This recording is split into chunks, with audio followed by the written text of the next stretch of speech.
एक छोटे से गांव में एक गरीब विधवा मां अपने बेटे के साथ रहती थी। उनके पास खाने को कम और पहनने को फटे कपड़े थे। मां दिन रात मेहनत करती, पर गरीबी कम होने का नाम नहीं ले रही थी। उनका जीवन कठिनाइयों से भरा था। एक दिन मां ने सोचा कि हमें किसी वाइज पर्सन से एडवाइस लेनी चाहिए। उसने अपने बेटे को गांव के बाहर रहने वाले एक तपस्वी के पास जाने कहा। मां ने बेटे से कहा, जाओ बेटा और पूछो कि हमारी गरीबी कैसे दूर होगी। बेटा अपनी मां की बात मानकर चल पड़ा। उसे नहीं पता था कि आगे क्या होगा, लेकिन उसे अपनी मां पर पूरा भरोसा था। रास्ते में धूप तेज थी और बेटे को प्यास लगने लगी। वह एक पेड़ के नीचे आराम करने के लिए रुका। उसे आशा थी कि कोई गुजरता हुआ उसे पानी पिला देगा। थोड़ी देर में एक बूढ़ा व्यक्ति उधर से गुजरा। उसके चेहरे पर थकान साफ दिख रही थी। बेटे ने हिम्मत करके उससे पानी मांगा। बूढ़े व्यक्ति ने अपना घड़ा खोला तो पाया कि उसमें एक बूंद भी पानी नहीं बचा था। बूढ़े व्यक्ति ने कहा, बेटा मैं भी प्यासा हूं, बहुत दूर से चला आ रहा हूं, लेकिन मुझे अभी तक पानी नहीं मिला। बेटे को बूढ़े व्यक्ति पर तरस आया। उसने सोचा कि पहले इस बूढ़े व्यक्ति की हेल्प करनी चाहिए। बेटे ने अपना छोटा सा तिलक खोला और उसमें से आधा रोटी बूढ़े व्यक्ति को दे दी। बूढ़े व्यक्ति ने रोटी ली और बेटे का आभार माना।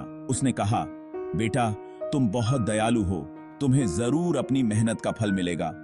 बेटे ने बूढ़े व्यक्ति से पूछा, बाबा आप कहां जा रहे हैं? बूढ़े व्यक्ति ने बताया, बेटा मैं अपने गांव वापस जा रहा हूं, मैं बहुत दिनों बाद अपने परिवार से मिलूंगा। बेटे ने सोचा कि यह बूढ़ा व्यक्ति कितना लोनली होगा। उसने बूढ़े व्यक्ति से कहा, बाबा आप चिंता मत करो, मैं आपको रास्ता भूलने नहीं दूंगा, मैं आपके साथ चलता हूं। व्यक्ति बेटे की बात सुनकर बहुत खुश हुआ। उसने बेटे का शुक्रिया अदा किया और कहा, बेटा तुम सचमुच बहुत नेक दिल हो, भगवान तुम्हारा भला करे। बेटे ने बूढ़े व्यक्ति की बात मुस्कुराकर टाल दी। उसे बूढ़े व्यक्ति की मदद करके अच्छा लग रहा था। थोड़ी दूर चलने के बाद उन्हें रास्ते में एक और व्यक्ति मिला। यह व्यक्ति बहुत उदास दिख रहा था। बेटे ने उससे उदास होने का कारण पूछा। व्यक्ति ने बताया, मैं अपनी पत्नी के लिए एक नेकलेस लेकर जा रहा था, लेकिन रास्ते में वह नेकलेस लॉस्ट हो गया। अब मुझे नहीं पता कि मैं अपनी पत्नी को क्या जवाब दूंगा। बेटे को उस व्यक्ति की बात सुनकर दुख हुआ। उसने सोचा कि उसे भी इस व्यक्ति की मदद करनी चाहिए। उसने व्यक्ति से कहा, आप चिंता मत करो, हम आपके साथ नेकलेस ढूंढेंगे। हमें विश्वास है कि हमें वह जरूर मिल जाएगा। तीनों व्यक्ति नेकलेस ढूंढने लगे। वे रास्ते के इधर उधर झाड़ियों में देख रहे थे। तभी बेटे की नजर एक चमकदार चीज पर पड़ी। उसने ध्यान से देखा तो पाया कि वह नेकलेस ही था। नेकलेस मिलते ही व्यक्ति की खुशी का ठिकाना न रहा। उसने बेटे और बूढ़े व्यक्ति का तेजी से शुक्रिया अदा किया और अपने रास्ते पर चल दिया। अब बेटा और बूढ़ा व्यक्ति फिर से अपने रास्ते पर चल पड़े। थोड़ी दूर चलने के बाद उन्हें एक गांव दिखाई दिया। बूढ़े व्यक्ति ने बताया कि यह उसी का गांव है। बेटे ने बूढ़े व्यक्ति को उसके घर तक छोड़ा और विदा मांगी। बेटा फिर से अपने रास्ते पर चल पड़ा। उसे अब तपस्वी के आश्रम का रास्ता पता नहीं था। वह थोड़ा परेशान होने लगा। तभी उसे एक लड़की दिखाई दी। लड़की बहुत रो रही थी। बेटे ने उससे रोने का कारण पूछा। लड़की ने बताया, मैं अपने भाई के साथ मेला देखने आई थी, लेकिन भीड़ में वह मुझसे बिछड़ गया। अब मुझे नहीं पता कि मैं उसे कैसे ढूंढूं। बेटे को लड़की पर तरस आया।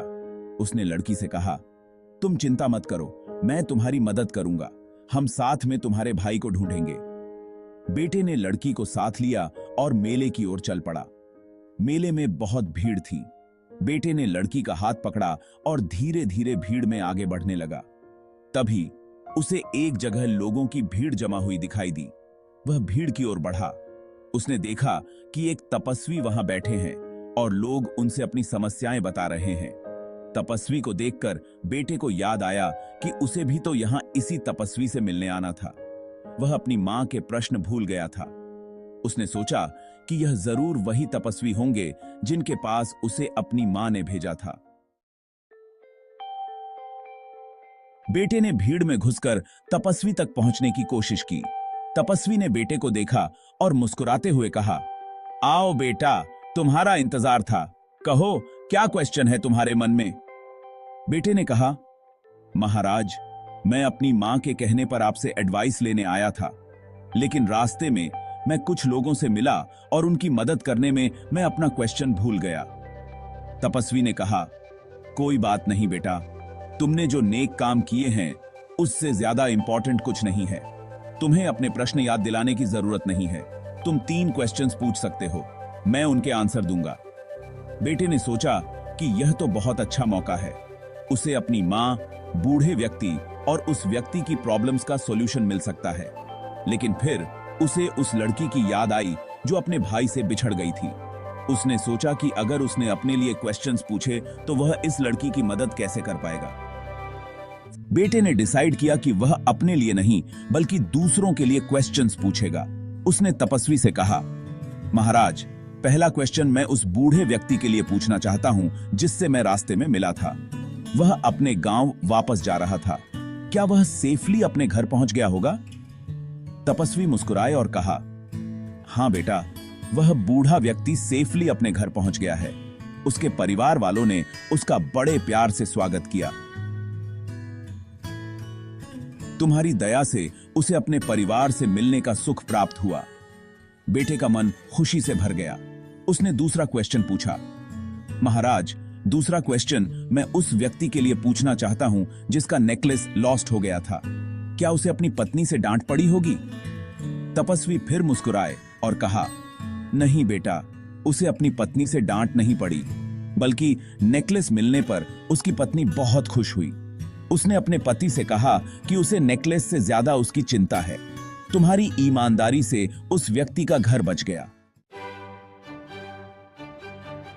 बेटे का हृदय अब कृतज्ञता से भर गया था। उसे विश्वास नहीं हो रहा था कि उसके छोटे छोटे कार्यों का इतना बड़ा प्रभाव पड़ा। उसने तीसरा क्वेश्चन पूछा, महाराज, मेरा आखिरी क्वेश्चन इस लड़की के लिए है, क्या उसे अपना भाई मिल जाएगा? तपस्वी ने कहा, हां बेटा, उसे अपना भाई जरूर मिल जाएगा। दरअसल उसका भाई भी यहीं कहीं भीड़ में उसे ढूंढ रहा है। तुम्हारी मदद से वे दोनों जल्द ही मिल जाएंगे। तभी एक लड़का दौड़ता हुआ आया और उस लड़की से लिपट गया। वह लड़की का भाई था। दोनों भाई बहन एक दूसरे से मिलकर बहुत खुश हुए। उन्होंने बेटे का शुक्रिया अदा किया और चले गए।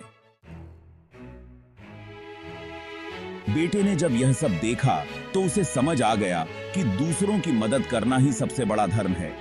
उसे अपनी मां की बात याद आई कि उसे तपस्वी से उनकी गरीबी दूर करने का उपाय पूछना था, लेकिन अब उसे लग रहा था कि उसे इसकी जरूरत नहीं है। उसे विश्वास हो गया था कि अगर वह नेक काम करता रहेगा तो उसे कभी किसी चीज की कमी नहीं होगी। बेटा तपस्वी के चरण स्पर्श करके अपने घर की ओर चल पड़ा। रास्ते में उसे अपनी मां की फिक्र होने लगी, लेकिन उसे यह भी विश्वास था कि उसकी मां उसे देखकर बहुत खुश होंगी। जब बेटा घर पहुंचा तो उसने देखा कि उसके घर के बाहर एक बड़ा सा रथ खड़ा है।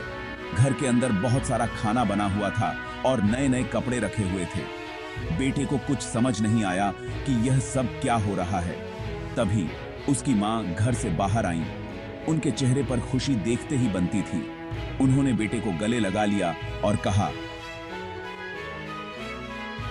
बेटा, तुम वापस आ गए। तुम्हें पता है आज हमारे यहाँ कौन आए थे? वह बूढ़ा व्यक्ति और वह दूसरा व्यक्ति जिनकी तुमने मदद की थी। वे तुम्हें धन्यवाद देने आए थे। उन्होंने हमें इतना कुछ दिया है कि अब हमें कभी किसी चीज की कमी नहीं होगी। बेटे को सब कुछ समझ आ गया।